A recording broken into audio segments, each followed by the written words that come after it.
Shoulder muscle annihilation, superset number 5. Let's go. How can you train heavy but still be relatively safe?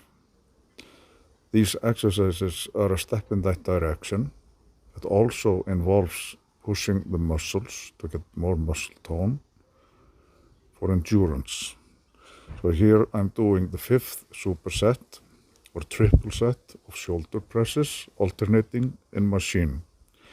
I'm using 160 kilograms, that's 350 pounds, for 5 reps on each side or 10 reps in total. From there, I switch to much lighter shoulder side raises, side delt, and I try to maintain good form, but that's different from one person to another. So to keep it simple, you try to keep constant tension in the muscle, so time under tension.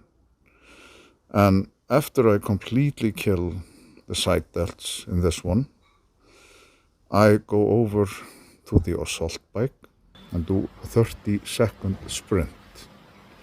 So if you have little time, this is a very good combination, but of course, like always, be careful and aim for enjoying the training between the exercise sessions too.